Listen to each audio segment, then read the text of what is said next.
तो आइए इस वीडियो में आपको बताता हूँ कि आप अपने शेड को किस तरीके से डिजाइन करें जिस जगह आपका कम खर्चा लगे और शेड पूरा प्रॉपर बन के तैयार हो जाए। तो ये जो शेड है ये बना हुआ है 24x60 में, जिसकी हाइट हमने आगे से 14 फीट ली है। वो क्यों ली है, उसके मेनली दो रीजन है। जब गर्मी आएगी तो ये गाय है जिनको गर्मी ना लगे, अच्छा वेंटिलेशन सिस्टम इनके लिए बना रहे।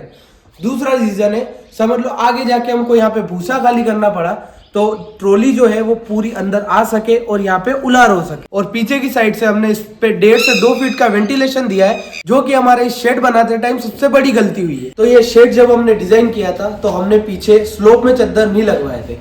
अभी ठंड का मौसम चल रहा है और थोड़ा वेंटिलेशन सिस्टम ज्यादा होने के कारण जो धुंध है वो धीरे धीरे अंदर एंटर हो रही है। तो उसकी वजह से हमने अभी एक जुगाड़ किया है, जो हरी मेटी होती है वो लगवाई है। लेकिन हमको पक्का पता है जब बारिश का मौसम स्टार्ट होगा तो जो पानी है जो हवा के साथ आता है वो पूरा अंदर आएगा, जिसकी वजह से हमारे गाय को गीले होने की चांसेस सबसे ज्यादा हो जाएंगे। तो हम आगे जाके इस पर एक स्लोप वाला चद्दर लगवाने वाले हैं। तो आप अगर अपना डेयरी फार्म और शेड तैयार करने जा रहे हैं तो इस बात का आपको सबसे विशेष ध्यान रखना है। अगर आप सोच रहे हैं कि हम चद्दर 12 से 16 फीट के लगवा ले तो ये गलती कभी मत करना। आपको चद्दर हमेशा 24 फीट के लगवाने हैं। समझ लो कभी बारिश हुई, जो हवा के साथ बारिश होती है, अगर वो गायों की तरफ गई तो कम से कम आपके पास 16 फीट से 18 फीट की जगह होनी चाहिए, जो पूरी सूखी, जहाँ पे आपका चारा पड़ा हो वो भी पूरा सूखा रहना चाहिए। तो हमारा जो शेड है वो 24x60 में बना हुआ है, लेकिन हमने जो एरिया कवर किया है वो 30x24 किया हुआ है। क्यों?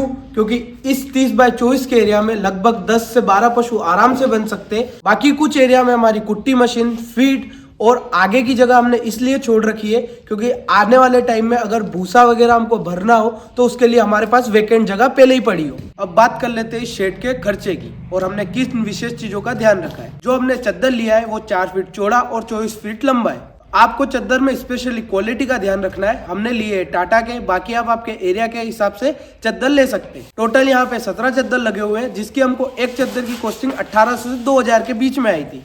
यहाँ पे हमने फ्रंट में एक कैंची बनवा रखी है जिसके ऊपर ये पूरा बेस टिका हुआ है। अंदर हमने पूरा पाइप पे दे रखा है। अगर इसकी लंबाई ज्यादा होती तो हमको अंदर भी एक कैंची देनी पड़ती। तो आपका पूरा सिस्टम टिका हुआ है इस बेस पे। अगर बेस मजबूत नहीं हुआ तो आंधी तूफान इस चद्दर शेड को उड़ाने में कुछ समय नहीं लगाएगी। ये जो आप पाइप देख रहे हो ये 6 फीट अंदर तक गड़ा हुआ है। उसके बाहर हमने लगवा रखी है केसिंग, जिसके अंदर हमने गिट्टी सीमेंट करके इसको पूरा पक्का बनवा रखा है, ताकि कभी भी अगर तूफान भी आए तो इस बेस को कोई हिला ना सके। और साथ ही जब आप इस वेंटिलेशन को पैक करोगे तो बिल्कुल चिपका के चद्दर नहीं लगाने, थोड़ी सी गैप रखनी है, ताकि इधर से जब भी हवा घुसेगी तो उधर उसके पास निकलने की जगह होनी चाहिए। अगर हवा को उधर निकलने की जगह नहीं मिली तो ये जो चद्दर शेड है पूरा उठ जाएगा। और आप अगर इस वेंटिलेशन को पैक करवाना चाहते हैं तो एग्जॉस्ट फैन और कुछ वेंटिलेशन सिस्टम का पूरा ध्यान रखें, उसके बाद ही उस जगह चद्दर लगवाएं। तो इस चद्दर शेड को बनवाने में हमारा खर्चा आया है 1,20,000 रुपए, जिसमें मिस्त्री, छोटी से छोटी कील, बड़ी से बड़ी इंगल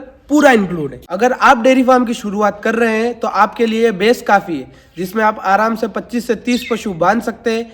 अगर आपको उसके बाद भी गुंजाइश लगती है, आपको आगे बढ़ाना है, तो आप लोन वगैरह लेके या फिर खुद की इनकम को जोड़ जोड़ के शेड बनवा सकते हैं। आई होप आपको ये वीडियो समझ में आ गई होगी। फिर भी कोई क्वेश्चन रह गया है तो आप पूछ लो कमेंट सेक्शन में, हम जरूर आंसर देंगे। उसके ऊपर डिटेल वीडियो बन सकेगी तो बिल्कुल बना के देंगे। और हाँ, इस चैनल को जल्दी से सब्सक्राइब कर लो।